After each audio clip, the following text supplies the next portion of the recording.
Hello students, आज हम fourth chapter की फर्स्ट एक्सरसाइज के सेकंड क्वेश्चन के थर्ड पार्ट से स्टार्ट करेंगे, जहां हमने लास्ट टाइम छोड़ा था। उसमें आपको दिया है रोहन और उसकी माँ है। उसकी माँ की आयु रोहन की आयु से 26 वर्ष अधिक है। तो पहले हमें रोहन की पता होनी चाहिए। हम लेते हैं रोहन की आयु क्या है, वर्तमान आयु x वर्ष। तो उसकी माँ की अगर उससे 26 वर्ष अधिक है तो x प्लस 26 हो जाएगा। ठीक है, वो कह रहे हैं 3 वर्ष पश्चात क्या होगा, उन दोनों की आयु का गुणनफल 360 हो जाएगा। तो हमें पहले दोनों की 3 वर्ष बाद आयु निकालनी होगी।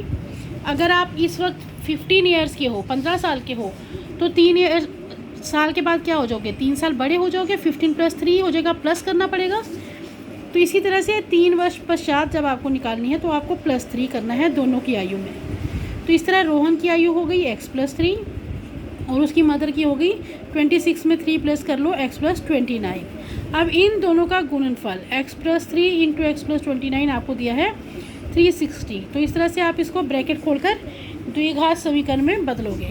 ये आपने खुद करना है, ट्राई करना है।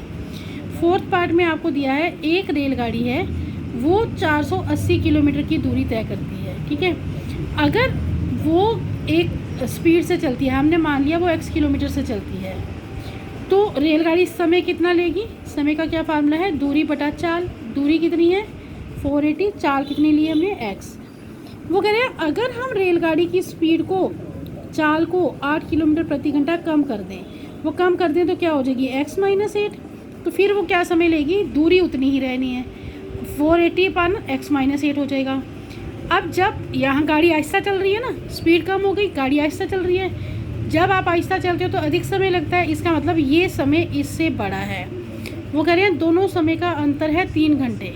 तो बड़ा पहले आएगा, ये पहले माइनस ये वाला = 3। क्रॉस मल्टीप्लाई करो, इसको इससे, इसको इन दोनों से। ठीक है, तो यहाँ पर ये माइनस माइनस प्लस हो गया और नीचे दोनों का एलसीएम x × x - 8 = 3। ये दोनों कैंसिल, इन दोनों को मल्टीप्लाई करके ये आया, ये क्रॉस मल्टीप्लाई करके 3 के साथ ऊपर ले जाओ, तो यहाँ पर से 3 से ये कैंसिल हो जाता है। 3 को इधर कट करके ये वाला इधर आ गया। अब x² उधर प्लस का है तो इसको भी उधर ले जाओ, तो आपके पास आ गया x² - 8x - 1280 = 0। ये बन गई आपकी द्विघात समीकरण। 4.2 में आपको क्या करना है, गुणनफल बनाने हैं मूल निकालने के लिए। पहले तो आपको सबसे मेन बात उसमें क्या याद रखनी है, ये भी माइनस का है, ये भी माइनस का है। ये दोनों अगर माइनस के हैं, ये रूल्स याद रखने आपको, ये दोनों अगर माइनस के हैं तो आपको गुणनखंड बनाते वक्त 2 नंबर लेने हैं। जैसे यहाँ पर 5 और 2 आएंगे, क्योंकि 5 × 2 = 10 होते हैं, तो बड़ा नंबर माइनस का और छोटा प्लस का आएगा। ठीक है, क्योंकि minus multiply by plus minus हो जाएगा और बड़ा नंबर माइनस का होगा, तभी यहाँ पर आंसर में माइनस आएगा। ये रूल्स आप याद रखेंगे। जब दोनों यहाँ पर ये वाला भी माइनस का, ये वाला भी माइनस का होगा, तो बड़ा माइनस का और छोटा प्लस का लेना है। अगर ये प्लस का, ये माइनस का होगा, तो आपको उल्टा करना है, बड़ा प्लस का लेना है, छोटा माइनस का। ये हमेशा यही रूल चलेंगे आपके। और अगर यहाँ सब जगह ही प्लस है तो अंडरस्टूड है कि प्लस है तो सारे ही प्लस के चलेंगे। अगर यहाँ माइनस, यहाँ प्लस है, तो दोनों गुणनखंड माइनस के होने जरूरी हैं, क्योंकि यहाँ पर प्लस तभी बनेगा जब minus multiply by minus = plus होगा। अगर आप ये 4 स्टेप्स याद रख लोगे तो आपको गुणनखंड बनाना बहुत इजी हो जाएंगे। अब आप फर्स्ट क्वेश्चन देखो। फर्स्ट क्वेश्चन का फर्स्ट पार्ट है -x² - 3x - 10। गुणनखंड बनाते वक्त आप क्या करते हो, इन दोनों के कोएफिशिएंट को, x² के साथ कुछ नहीं है तो यानी 1 और कांस्टेंट वाला, इन दोनों को मल्टीप्लाई करते हैं तो क्या आ गया -10। अब मैंने आपको क्या बताया, अगर ये दोनों माइनस के हैं तो इसके जो गुणनखंड बनाओगे उसमें बड़ा माइनस का, यानी -5x + 2x, तभी -3x आएगा। अगर आप 5x - 2x लिख दोगे तो वो प्लस का 3x आएगा, तो वो गलत हो जाएगा। अब इन दोनों का एक पेयर ले लो, इन दोनों का एक, इन दोनों में से क्या कॉमन है, x कॉमन है। x² में से 1x बाहर चला गया तो 1x बचा, 5x में से 1x बाहर चला गया तो -5 बचा। इन दोनों में से 2 कॉमन ले लो तो क्या बचा, x - 5। यहाँ आकर आपको एक चीज़ चेक करनी है कि ये दोनों ब्रैकेट्स जो बचे ये सेम होने चाहिए। अगर ये सेम है तो आप क्वेश्चन ठीक कर रहे हो। अगर ये सेम नहीं है तो इसका मतलब आपने ऊपर कहीं गलती कर दी। अब ये सेम वाले को बाहर कॉमन निकालो, बचा क्या, x + 2 = 0। अब मूल बनाने के लिए ये मल्टीप्लाई बाई ये 0 है। दो नंबर्स की मल्टीप्लाई 0 कब आती है, जब एक ना एक तो 0 होना चाहिए। इसका मतलब या तो ये 0 है या ये 0 है। इधर -5 को इधर ले आओ, +5 + 2 को इधर ले आओ, -2। तो इस तरह से मूल आ गए 5 और -2। आपने एक बात याद रखनी है कि द्विघात समीकरण अधिकतम घात क्या है, 2। मैंने आगे लिखा भी है, ये इम्पोर्टेंट है। मूलों की संख्या हमेशा अधिकतम घात के बराबर होती है।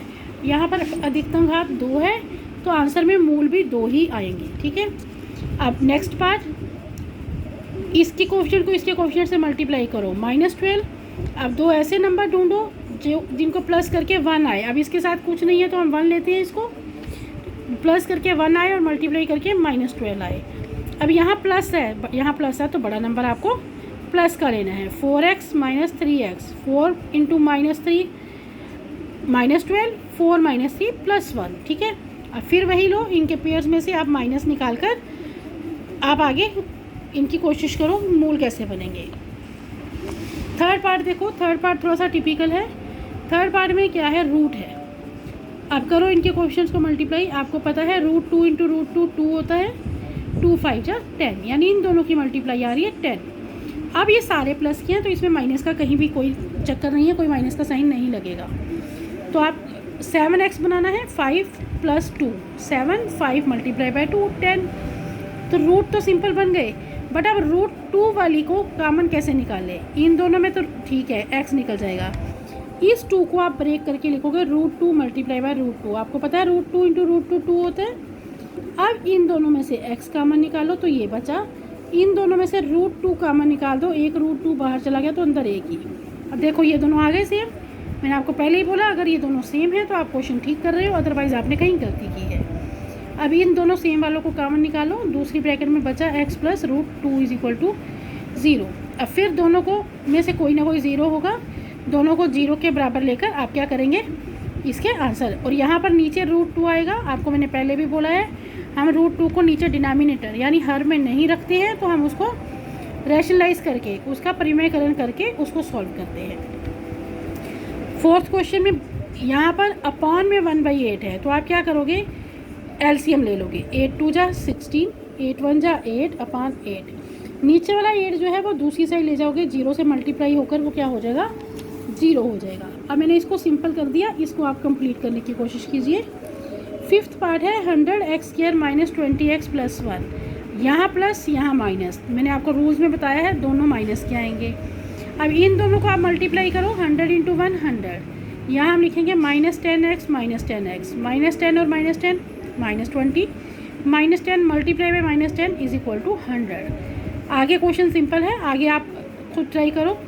इसमें अब आप इसमें एक चीज़ आपने क्या देखनी है कि दोनों आंसर सेम है, दोनों आंसर सेम है, फिर भी आपने इसको 2 बार ही लिखना है। क्यों, मैंने आपको पहले बताया कि हमेशा मूलों की संख्या अधिकतम घात के बराबर होती है। तो यहाँ अधिकतम घात क्या है, 2 है, तो यानी इसके 2 आंसर ही आएंगे चाहे वो सेम है। तो आपको ये एज इट इज़ 2 के 2 ही लिखने हैं।